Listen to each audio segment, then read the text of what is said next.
Well, everybody, welcome to Wall Street Hackers, one of the most popular programs on the Pod TV network.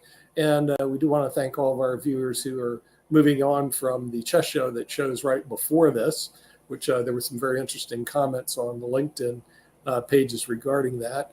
And of course, the thing is, in this show, we will discuss the latest in market trends, dealing with the stock market, the economy, and Peter's picks things that you can do, plus stories of the week we're going to look at in quotes of the week and a quick panel discussion, all in 30 minutes, faster than any movie. And with that, we do have the hacker himself, who has a degree in economics from UCLA, a law degree from the University of Miami, and an MBA from NYU, spending 17 years working and toiling in New York City.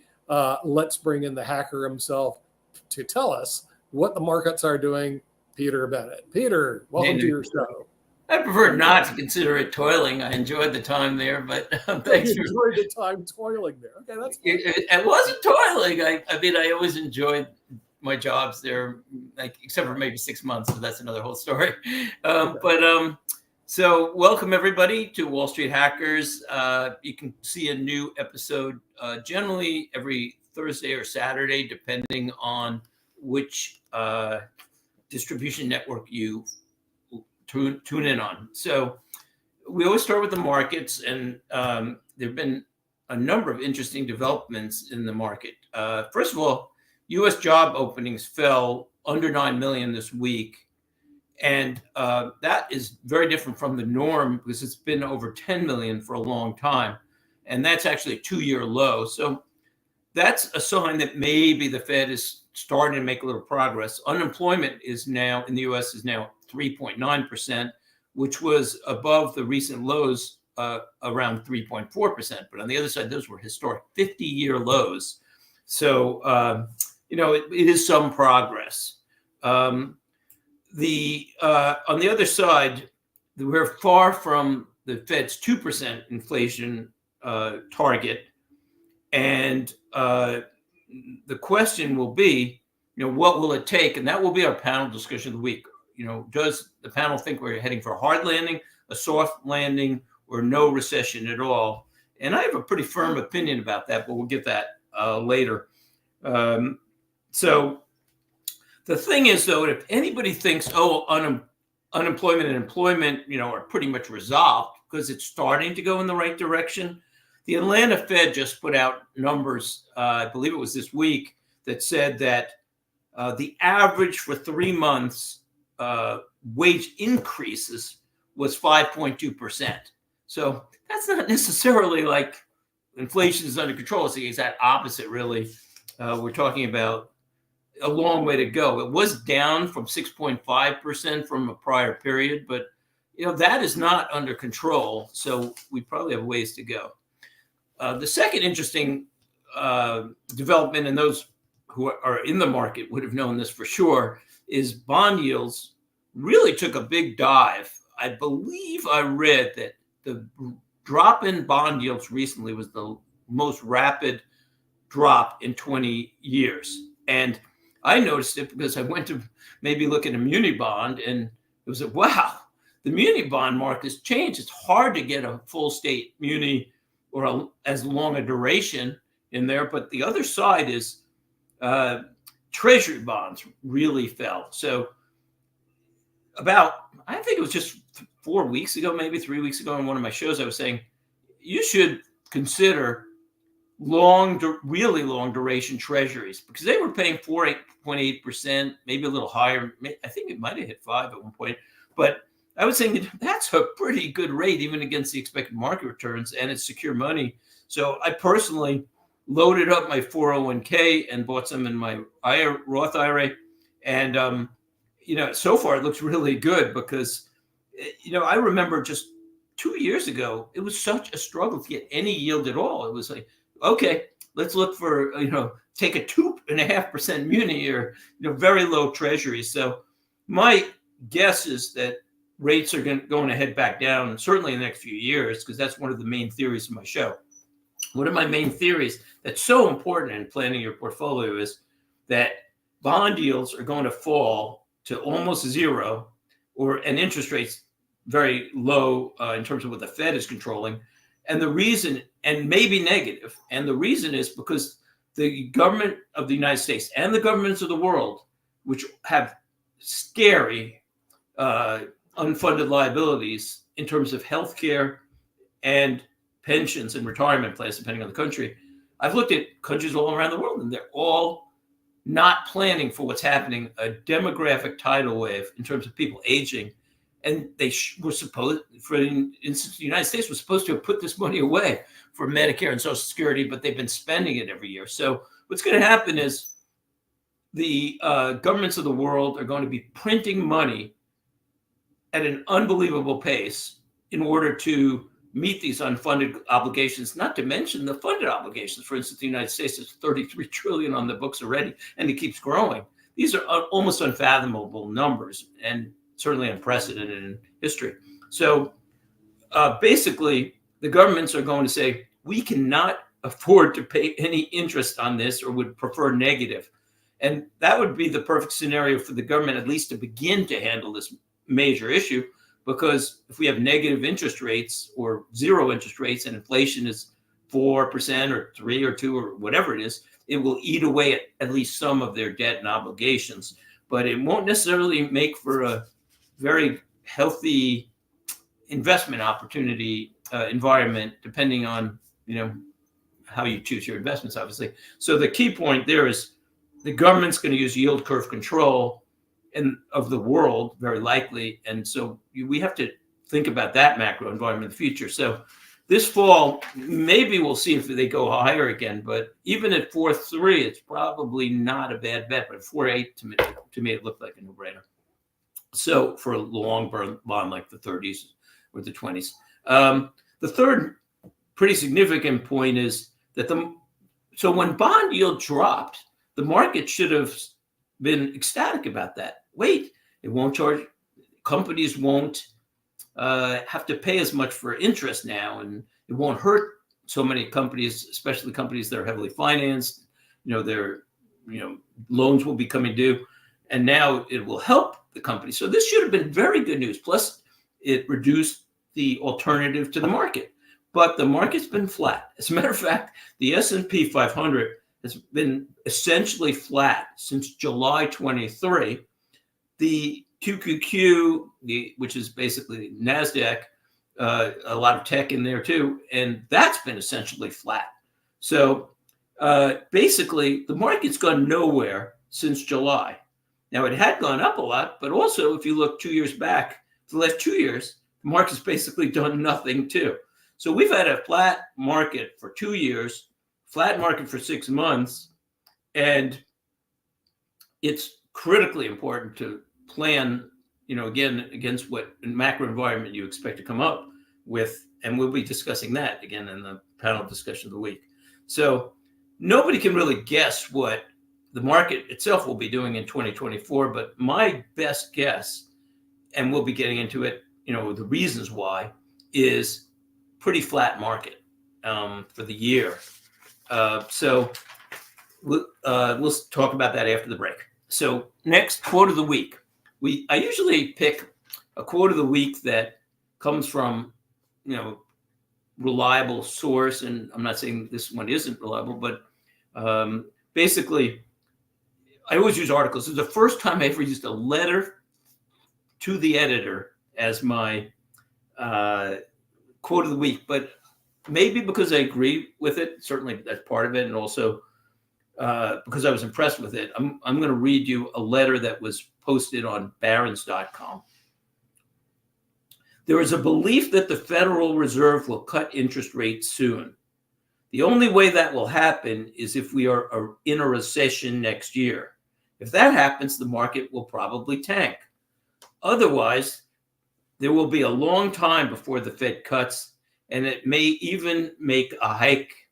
We have a presidential election next year, and usually the Fed avoids making any significant moves that may affect the outcome. And, that sounds right to me, but we will see what happens. But I think the Fed's going to move slowly in any case, in general. So 5 most interesting stories of the week. Segment number 1, Jailed Russian opposition leader Alexei Navalny was hit with new charges by the government of Russia, and this time for vandalism.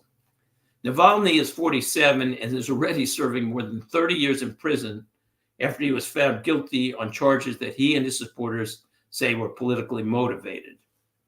He already had been handed 3 prison sentences and faced months in solitary too. Well, my point is, I am certainly glad this could never happen in the United States.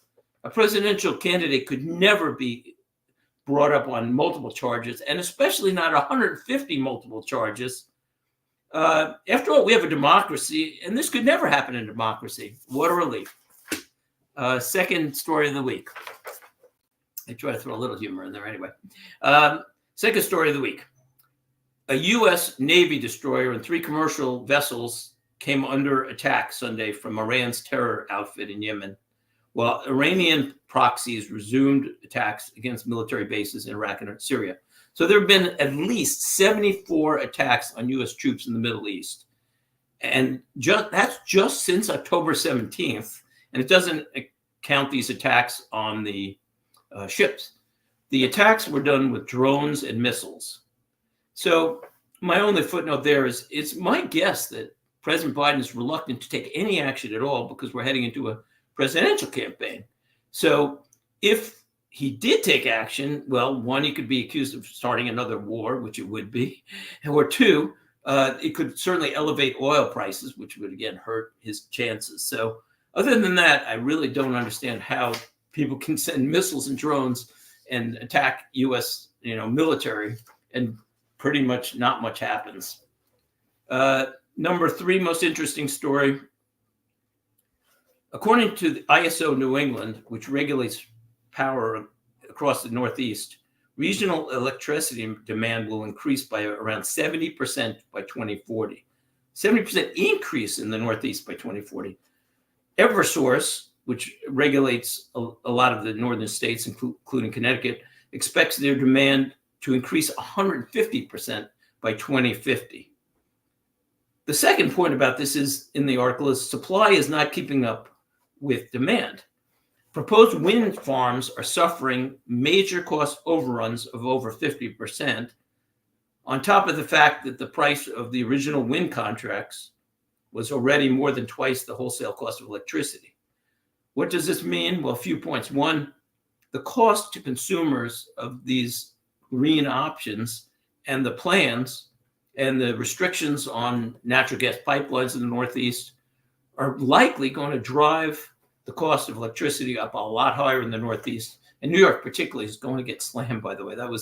We've discussed that in other shows, but they're about to be slammed. I mean, huge increases in the next 2 years because of the economic policies relating to energy. And the other thing is the whole strategy on the environment is terrible because they're not only hurting the economy dramatically by raising electricity, which causes, of course, a lot of inflation costs, but also they're actually not only not doing the right thing for the environment, a lot of their strategies in place are hurting the environment in many ways. And that's been discussed a lot in prior shows, but really bad strategies. So even if you were just concerned about the environment, you would not be happy if you realized. And one example is world carbon is up in 2022 and in 23 over prior years, both in the US and worldwide. So what exactly are they accomplishing? It's the exact reverse. Interesting story number 4. Last year, 91,000 New Yorkers relocated to Florida, and 31,000 moved to Texas. But Florida is not perfect, and neither is Texas, I imagine. And and I love Florida, visit sometime. But Florida is not susceptible, obviously, as we know, to natural disasters and hurricanes, as is Texas. So Floridians are now paying an average of $6,000 a year for home insurance.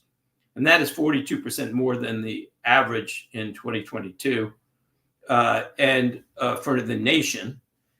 And that's also an 11% increase nationally, but it's a huge jump for Floridians. In Texas, the cost is also among the highest in the nation for home insurance. And then again, because of storms and everything. So it's explicable, but people might think, oh, I'm going to save taxes, but they might lose a little bit on insurance for sure. Final story of the week, and I'm always interested in Disney. And from an investment standpoint, it's interesting too, although I would never touch Disney stock. And I'm going to explain why. So Disney has especially recently attracted the interest of a number of investors, activist investors.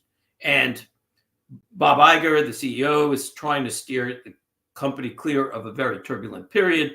And he recently said that the keys are streaming, theme parks and cruises, studios, and ESPN sports. Well, we know that ESPN and studios have been suffering a lot. A lot of their movie ratings are now even worse. A lot of people aren't going to the Marvel movies. But these investors, and what anybody has to consider is that there's an American Heartland theme park going up in Oklahoma, and it will be built in 2026. It is a Disney-sized park that is being built by former Disney builders, and it's got a big budget.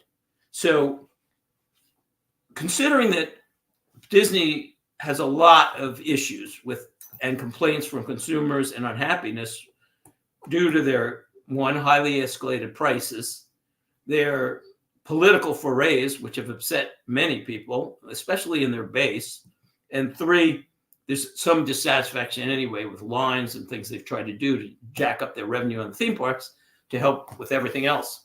So, but here's the thing.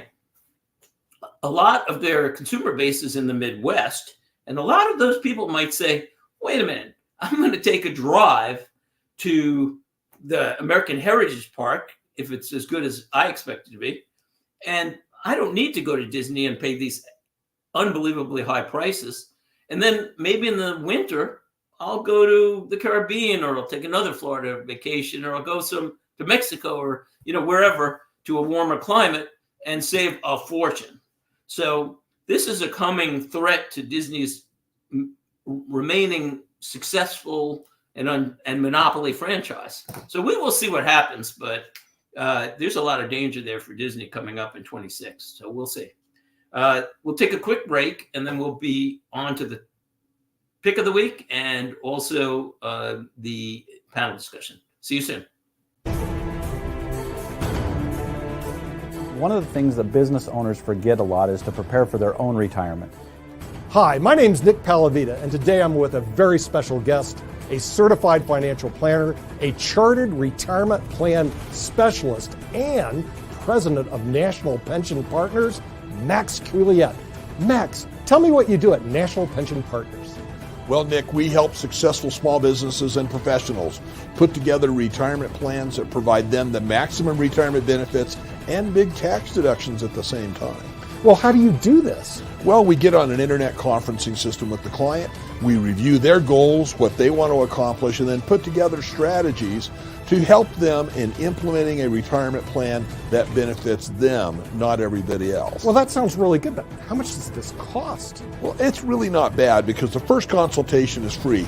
That allows us to go through and discover whether this strategy works for that business and for you as the business owner, and helping you maximize your retirement.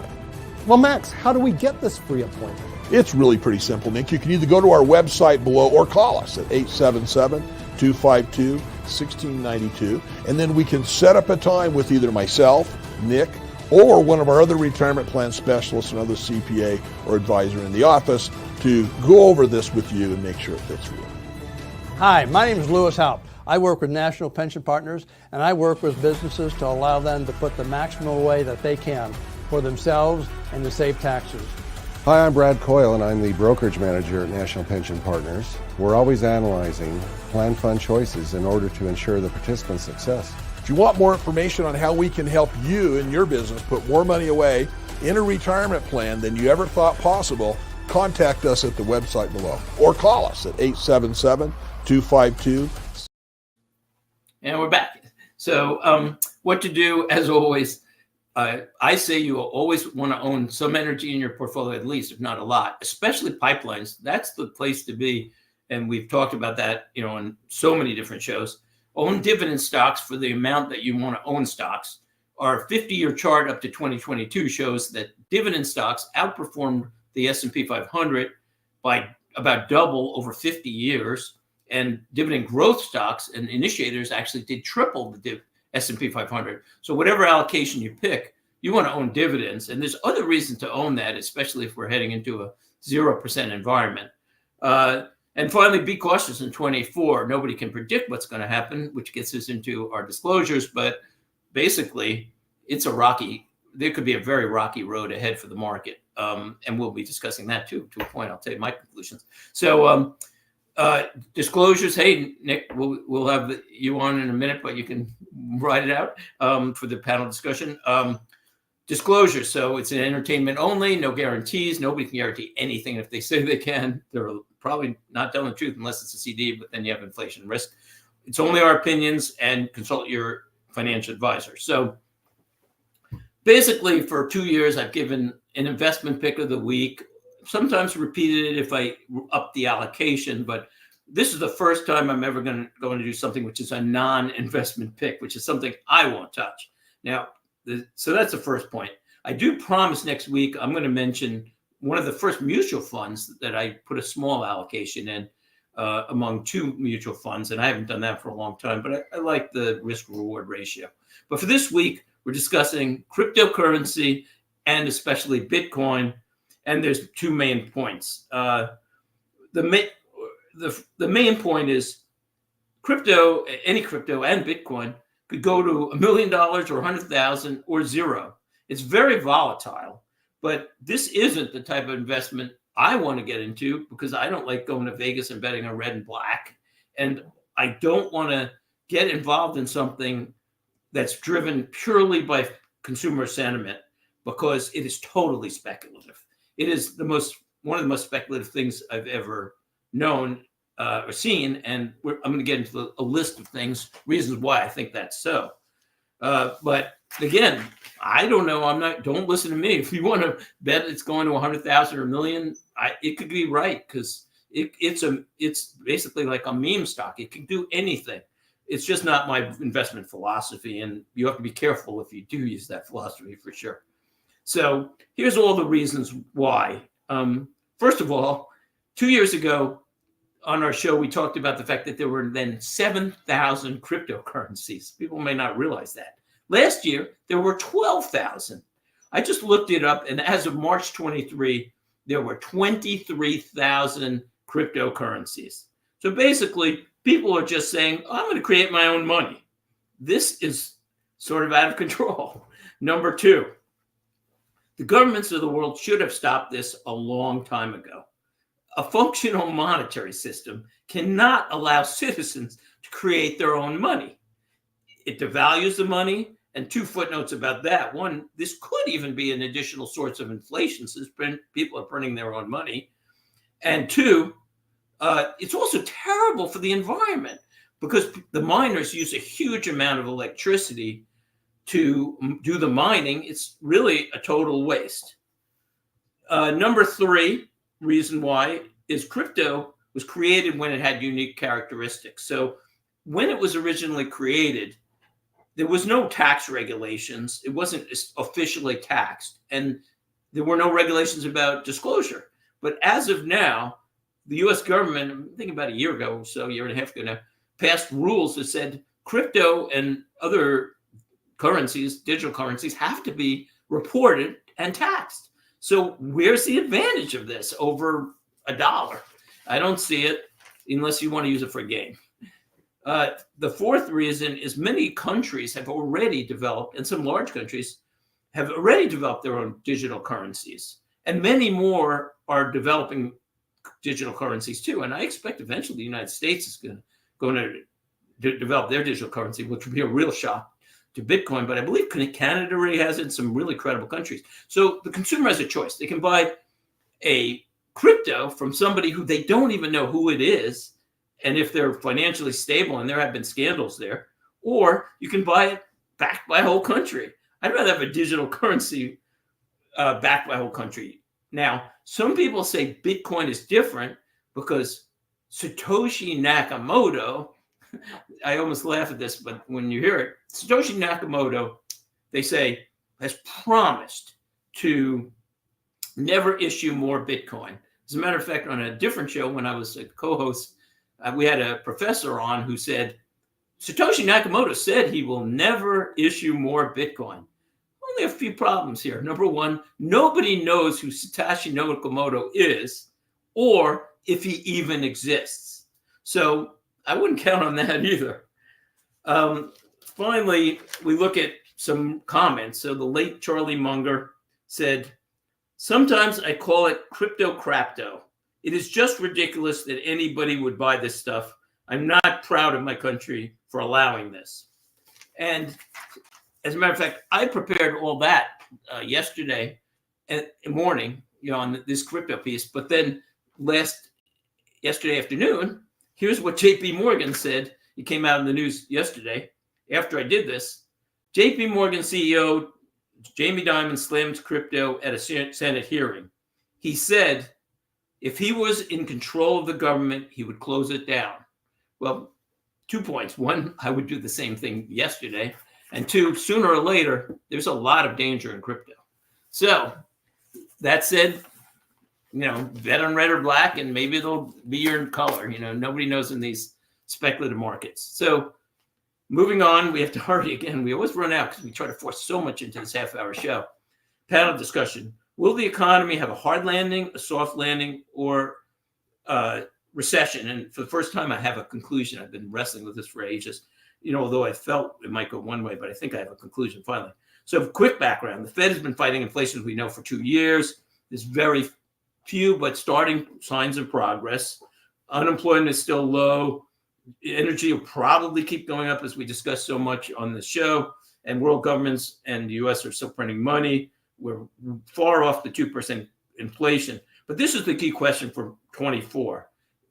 Recession, soft landing, hard landing, what happens? It's so important for your investment portfolio to have the right view on this. So, Nick, question.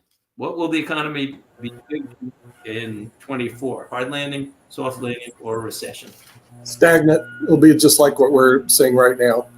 And the thing is, I'm not really concerned about the short term, Peter. I'm concerned about the long term, which you mentioned. We mentioned all the shows.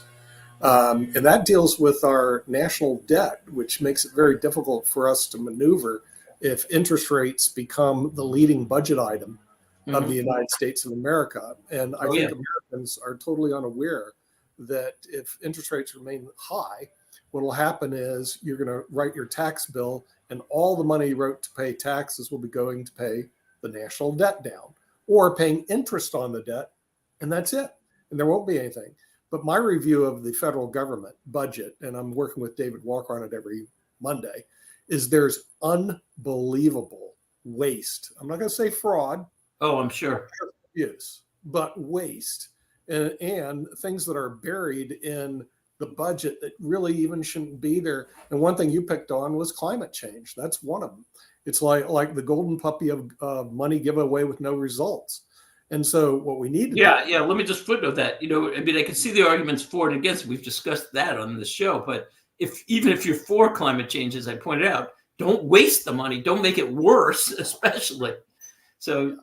But I think what you're going to see this next year will be about like this year. There's nothing on the horizon that's going to pull us into a deep recession that I can see, or anything, and you're not going to see a big increase in the GDP either. It's going to be basically everything's going to be about what it was last year. Well, that's so funny because we never really rehearsed this show, but you just came up with the same conclusions to a good, like 95% of the conclusion I have. But I have something very important that I finally figured out. But so you're right. I think generally the long term is a big concern. Number two, I'm not worried about interest on the end because I think it's going to go to zero most likely, unless they lose control, in which case everything's Zimbabwe, and outrageous inflation. But very likely they'll be able to control it by yield curve control. So I think there won't be interest, but the debt itself is phenomenal, and they're going to have to print money for Social Security, for retirement. Other countries have the same exact issues, or even worse if they promise free healthcare for everybody, aging populations. But here's my key points. So number one, my guess is we will have a soft landing, not a recession, as you said, and not a hard landing. But here's where the market is wrong. The market is anticipating, really good days. The Fed lowering rates, everything's going to be hunky-dory, everything will be perfect. And, it's not, I don't think it's a chance it's going to happen myself. So, but here's the point that I want to add. I predict a soft landing, but a very long soft landing. So the Fed refused to raise rates high enough to really cause a recession or a hard landing because they're trying to have their cake and eat it too. In order to do that, and this is where I think they're going to keep steering policy. I think they have to do that because they're political or because this is just what they want.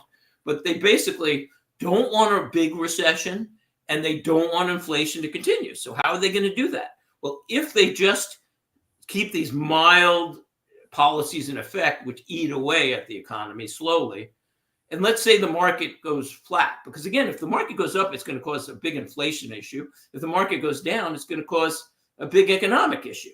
So, but let's say they just keep things flat. Well, in that case, they can almost have their cake and eat it too, in a sense, because inflation will slowly eat away at the value. So let's say the market does zero for the next 2 years or 3 years or even longer, and inflation's at 4%, just picking a number. You've just lost 12% on your money. So now the consumer is weaker, companies are weaker, demand is weaker. So effectively, they're just playing this very long game. And they've said higher for longer, but I always say not high enough for longer. So what they really could have done is just, no pain, no gain. They could have put the economy through some more pain and we could have gotten through it. But in the end, it's probably going to be about the exact same amount of pain. It's just going to be this protracted situation where we just stagnate, as you said, and it could easily lead to stagflation. So that's what makes sense to me. Just like driving rates in the long term down to zero is the only way the Fed can go, and the government, that's what they're going to try to do and probably succeed. They need to keep the market flat. So I'm even considering options in both directions. You could almost bet on it. At least I was looking at it. But in any case, the only clear point is whatever the macro situation is, you have to guess it right to really pick your investments. Because if you think it's going to boom, maybe, you're going with high flyers, high alpha and high beta picks. So if you think it's recession, then you need to be super defensive. But I try to find companies that will do well in both my expected environment and any environment. And that's tough to do. So we'll be back next week with another episode of Wall Street Hackers. Thanks for watching, everybody. And as always, as Kim always says, get healthy, get wealthy. We'll see you next week. All right, we'll see you then. Bye.